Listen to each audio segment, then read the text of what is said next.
IPL 2026 లో ఎట్టకేలకు మనం ఒక థ్రిల్లింగ్ మ్యాచ్ అయితే చూడగలిగాం.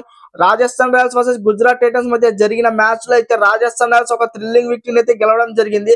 అసలు ఏమైనా మ్యాచ్, అసలు లాస్ట్ 2 బాల్స్ అయితే చెప్పలేకపోయాం ఏ టీం గెలిచింది ఏ టీం ఓడిపోయింది అనేది ఇది. బట్ లాస్ట్ ఓవర్ కి 11 రన్స్ ఇవ్వాలన్నప్పుడు అయితే తుషార్ దేశపాండే వచ్చాడు బ్రదర్. అసలు ఏమైనా బౌలింగ్ వేస్తాడా. ఈ మ్యాచ్ కి అయితే తుషార్ దేశపాండేని హీరో అని చెప్పి నేనైతే చెప్తాను. ఫస్ట్ బాల్ ఒక్కటే వైడ్ వేస్తాడు, మిగతా 6 బాల్ కూడా డెడ్లీ యార్కర్స్ అయితే తింపాడు. అసలు సింగిల్ తప్ప సెకండ్ టూడికి కూడా తిరగడానికి లేకుండా అయితే డెడ్లీ యార్కర్స్ అయితే వేశాడు. అసలు ఏమైనా బౌలింగ్ వేస్తాడా. లాస్ట్ ఓవర్ కి 11 రన్స్ ఇవ్వాలన్నప్పుడు జస్ట్ 5 రన్స్ ఆర్ 6 రన్స్ మాత్రమే ఇచ్చి రాజస్థాన్ రాయల్స్ కి అయితే గెలుపునైతే అందించాడని చెప్పి నేనైతే చెప్తాను. అండ్ ఇదే కాకుండా మనం ఇంకోటి అయితే మాట్లాడుకోవాలి. మెయిన్లీ అయితే GT middle orders last season లాగే ఈ మ్యాచ్ లో కూడా జీటీ మిడిల్ ఆర్డర్స్ అయితే గుజరాత్ టైటన్స్ కి హ్యాండ్ ఇచ్చిందని చెప్పుకోవాలి. అసలు ఏం బ్యాటింగ్ అయితే, వికెట్లు పడుతున్న గాడి అగ్రెసివ్ గా ఆడి అసలు మేము ఇస్తాము మీరు వికెట్లు తీసుకోండి అని చెప్పి ఇచ్చేశారు. మెయిన్లీ బిష్నే ఓవర్ కి వస్తే మాత్రం వికెట్లు అయితే ఇచ్చేస్తున్నారు. మెయిన్లీ బిష్నే గురించి మాట్లాడుకుంటే 4 వికెట్స్ అయితే తీసి ఆర్ఆర్ బౌలింగ్ అయితే కొద్దిగా ఫామ్ లోకి తీసుకొచ్చాడు. బిష్ను అయితే వికెట్ తీసాడనే దానికంటే ఆర్ఆర్ మిడిల్ ఆర్డర్స్ బిష్నుకి వికెట్స్ ఇచ్చారనే చెప్పుకోవచ్చు. ఎందుకంటే బిష్ను వేసిన ఫస్ట్ ఓవర్ లో సాయి సుదర్శన్ అయితే వికెట్ తీశాడు. బిష్ను అయితే చాలా బాగా బౌలింగ్ పడుతుంది అండ్ బాల్ కూడా టర్న్ అవుతుంది. అక్కడైతే జీటీ మిడిల్ ఆర్డర్స్ ఫెయిల్ అయ్యారనే చెప్పుకోవచ్చు. సెకండ్ ఓవర్ కి వచ్చిన బిష్ను అయితే ఫస్ట్ బాల్ కి గ్లెన్ ఫిలిప్స్ అయితే అవుట్ అయ్యాడు.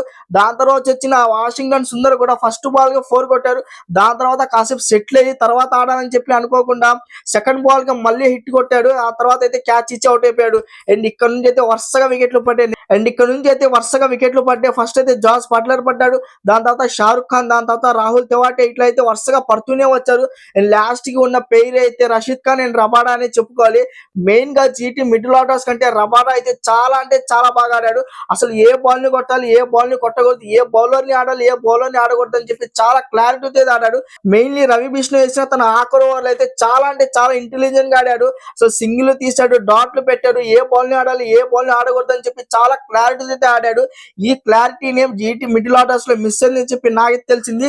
ఆ జీటీ మిడిల్ ఆర్డర్ ఫెయిల్ అయిందని చెప్పి ఈ మ్యాచ్ అయితే జీటీ ఖచ్చితంగా ఓడిపోయిందని చెప్పి నేనైతే చెప్తాను. అండ్ ఇంకోసారి జీటీ మిడిల్ ఆర్డర్స్ అయితే జీటీని ఫెయిల్ చేసిందని చెప్పి నేనైతే చెప్తాను.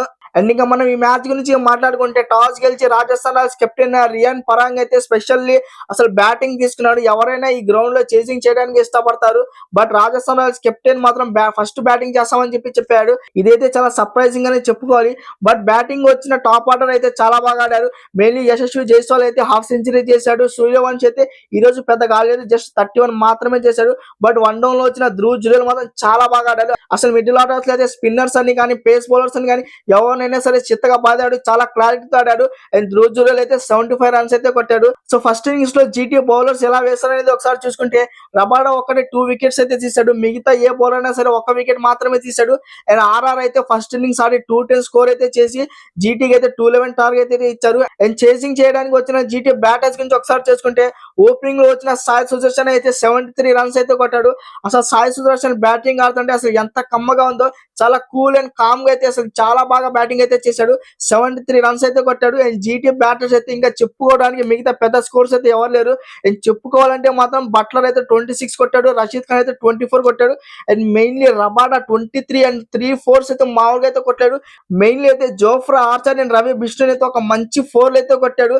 రబాడా అయితే చాలా బాగా ఆడాడు. జీటీ మిడిల్ ఆర్డర్ కంటే రబాడానే బాగా ఆడాడని చెప్పి చాలా క్లారిటీగా చాలా ఇంటెలిజెంట్ గా ఆడాడని చెప్పి నాకైతే తెలిసింది. అండ్ ఆర్ఆర్ బౌలింగ్ చూసుకుంటే ఇంపాక్ట్ గా వచ్చిన రవి బిష్ణు అయితే 4 వికెట్లు అయితే తీశాడు. అండ్ జీటీ నుంచి గేమ్ అయితే రవి బిష్ణు అయితే తీసుకున్నాడని చెప్పి నాకైతే తెలుస్తుంది. అండ్ జీటీ బౌలింగ్ లో మనం మెయిన్ గా మాట్లాడుకోవాల్సింది తుషార్ దేశపాండే. అసలు ఏమన్నా బౌలింగ్, అసలు లాస్ట్ ఓవర్ కి 11 రన్స్ ఇవ్వాలంటే అసలు డెడ్లీ యార్కర్స్ అయితే దింపాడు. మెయిన్ గా మ్యాచ్ గెలిపించిన హీరో అయితే తుషార్ దేశపాండే అని చెప్పి నేనైతే చెప్తాను. సో అలా జరిగే రాజస్థాన్ రాయల్స్ అయితే తన సెకండ్ విక్టరీని అయితే నమోదు చేసుకున్నారు. అండ్ గుజరాత్ టైటన్స్ అయితే తమ సెకండ్ లూజ్ అయితే నమోదు చేసుకున్నారు. సో ఈ మ్యాచ్ కి సంబంధించిన ఈ వీడియో అయితే ఇది గైస్ ఈ మ్యాచ్ కి సంబంధించి మీకేమైనా డౌట్స్ ఉంటే అండ్ జీటీ ఎక్కడ మ్యాచ్ ఓడిపోయిందని చెప్పి మీరు అనుకుంటున్నారో మీ ఒపీనియన్ కింద కామెంట్స్ తెలియజేయండి. అండ్ వీడియోని ఇంతవరకు చూసినందుకు thank you guys and have a nice day.